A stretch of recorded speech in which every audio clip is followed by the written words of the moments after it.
आइए आज आपको शिवाजी महाराज और औरंगज़ेब के बारे में बताते हैं। तो चलिए शुरू करते हैं। मुग़लों से लड़ने में भारत में सिर्फ एक ही आदमी सामने ईमानदार दिखाई देता है और वो हैं शिवाजी महाराज। हालांकि उनकी औरंगज़ेब से लड़ाई की वजह सांप्रदायिक नहीं थी, बल्कि शुद्ध रूप से सत्ता संघर्ष ही था। फिर भी वो कुछ हद तक सिनेमा द्वारा ग्लोरीफाइड किए गए कुछ राजाओं से बेहतर थे।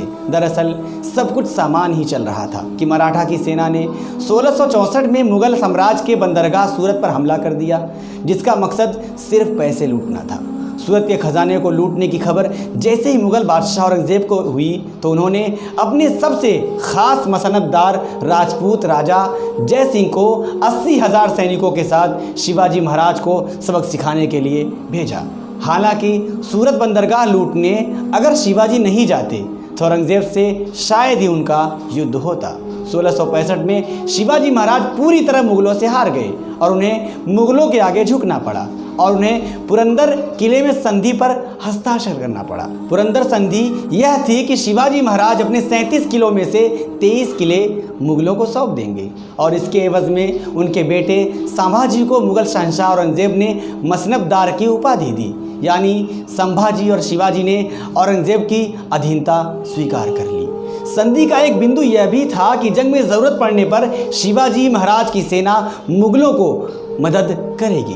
इसी संधि के नियमों के तहत औरंगज़ेब ने शिवाजी महाराज को आगरा बुलाया। चूँकि सूरत बंदरगाह का खजाना लूटने से औरंगज़ेब नाराज़ थे, इसलिए आगरा आने पर शिवाजी महाराज का स्वागत औरंगज़ेब के एक मामूली से मुंशी ने किया। औरंगज़ेब के दरबार में उन्हें राजपूत मसनददारों के पीछे खड़ा कर दिया गया। शिवाजी महाराज इस अपमान के विरोध में दरबार छोड़कर चले गए। शाही दरबार के इस अपमान पर औरंगज़ेब ने उन्हें गिरफ्तार कर कैद कर लिया।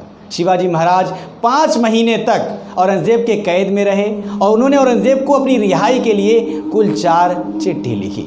मगर यह भी सच है कि यह माफ़ीनामा नहीं था, सिर्फ अपनी गैर कानूनी कैद का विरोध कर अपनी रिहाई की मांग थी। हालांकि शिवाजी महाराज चाहते तो अन्य राजपूतों की तरह दरबारी बन सकते थे, औरंगज़ेब से दूसरे राजपूत राजाओं की तरह बेटी का रिश्ता भी कर सकते थे, लेकिन ऐसा ना करके वो आगरा में अपने कैद खाने से भाग निकले, जो इतिहास बन गया। यहाँ यह भी जानना ज़रूरी है कि उन्हें आगरा की कैद से भगाने वाला और कोई नहीं बल्कि एक मुसलमान मदारी मेहतर ही था। इसके बाद बादशाह औरंगज़ेब ने शिवाजी महाराज को राजा मान लिया।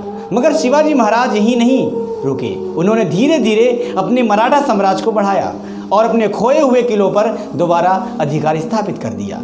इस लड़ाई में शिवाजी महाराज के सबसे विश्वसनीय 2 मुसलमान ही थे।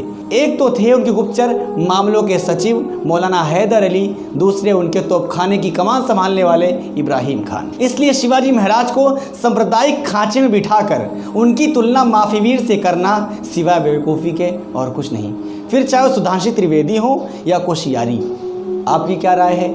आप अपनी राय कमेंट में हमें भेज सकते हैं। फिलहाल इनमें इतना ही, दीजिए मुझे इजाज़त। आपकी शादी में चाहे 1 साल या 1 महीना या 1 दिन ही क्यों न बचा हो, 100% रिज़ल्ट गारंटी के साथ और नो साइड इफ़ेक्ट। मर्दानगी आपकी बिल्कुल ख़त्म हो गई हो या आपकी टाइमिंग बिल्कुल ज़ीरो हो गई हो, नाइटफॉल, धात, चिपचिपा पानी, लिंग का छोटा और पतला होना, लिखोरिया, बांझपन का पक्का और शाफी इलाज। अगर आप इन बीमारियों से परेशान हैं तो हमें निसंकोच कांटेक्ट करें। हमारा कॉल और व्हाट्सएप नंबर है 9580122365।